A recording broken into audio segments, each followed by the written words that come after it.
బ్రహ్మ ఇచ్చిన వరంతో తారకాసురుడు జన్మించాడు. తన తల్లి నానమ్మల సలహాతో తపస్సు చేసి బ్రహ్మదేవుడి నుంచి ఏం వరం పొందాడో ఇప్పుడు తెలుసుకుందాం.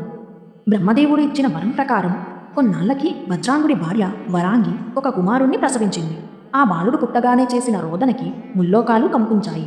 వజ్రాంగుడి తండ్రి కశ్యపుడు వచ్చి వాడికి తారకుడు అని పేరు పెట్టాడు. తల్లి అయిన వరాంగి నాయనమ్మ దితి కలిసి రాక్షసత్వం అంతా వాడికి రంగరించి పోశారు. తారకుడు తల్లి నాయనమ్మల బోధన ప్రకారం బ్రహ్మదేవుని గురించి తపస్సు చేశాడు. అతని పట్టుదలకు లోకాలన్నీ అట్టుడికిపోయాయి. కొన్ని వందల సంవత్సరాలు మహాఘోరంగా తపస్సు చేశాడు.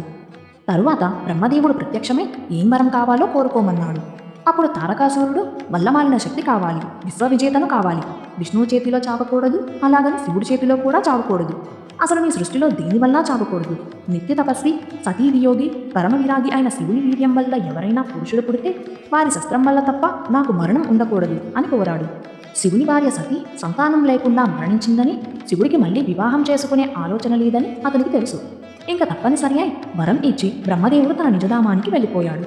ఇక తారకాసురుడు విజృంభించాడు. వరం పొందడమే ఆలస్యం ముల్లోకాల మీద విరుచుకుపడ్డాడు ఆ రాక్షసుడు. కుబేరుణ్ణి కొల్లగొట్టాడు, చంద్రుణ్ణి చావదన్నాడు, యముణ్ణి హడలుగొట్టాడు, ఇంద్రుణ్ణి స్వర్గసభలో నుండి ఈడ్చి అవతల పారేశాడు.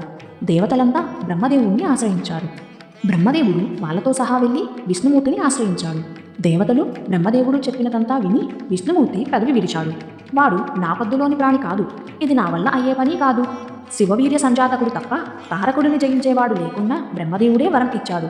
అందువల్ల ఈ గండం గడవాలంటే శివుడికి కొడుకు పుట్టే దారేదో మనం ఆలోచించాలి అని శ్రీహరి సలహా కూడా ఇచ్చాడు. అదెలా సాధ్యం? సతీదేవి యోగాగ్నిలో దగ్ధమైనప్పటి నుండి ఆయన తపోనిష్టలో ఉన్నాడు. ఇప్పుడు పెళ్లి చేద్దామన్నా ఎవరో ఒక అమ్మాయిని చేసుకునేవాడు కాదు ఆయన. ఒకవేళ మన మొరవిని కట్టుకున్నా ఆ పిల్ల శివతేజానికి తట్టుకోగలగాలి కదా అని చర్చించుకుంటూ దేవతలు ఢీలా పడిపోసాగారు. విష్ణుమూర్తి వాళ్ళకి ధైర్యం చెప్పాడు. మనమేం దిగులు పడనక్కర్లేదు. గతంలో పితరుల కుమార్తె అయిన మీనాదేవి సనత్కుమారుని శాపం వలన హిమవంతుని భార్య అయింది కదా. అదే సనత్కుమారుని వరం వల్ల ఆ మీనావతి గర్భంలోనే ఆదిశక్తి జన్మించబోతుంది. శివుణ్ణి సమ్మోహపరచగల ఏకైక స్త్రీ ఆమె మాత్రమే. వాళ్ళిద్దరికీ పెళ్లి జరిపించడమే మన పని. అదీ కాక ఆది కాలంలోనే ఆ మహామాయ దక్షుడికి సాక్షాత్కరించినప్పుడే తన పట్ల గాని శివుడి పట్ల గాని ఏమాత్రం తేడాగా వ్యవహరించినా తానప్పుడే తనువు చాలించి హిమవంతుని ఇంట పుడతానని శివుణ్ణే పరిణయమాడుతానని వాగ్దానం చేసింది. అలాగని మనం నిమ్మకు నీరెత్తినట్లు ఊరుకోకూడదనుకోండి. ఊరికే మీకు ధైర్యం కలగడం కోసం ఈ విషయం చెప్పాను.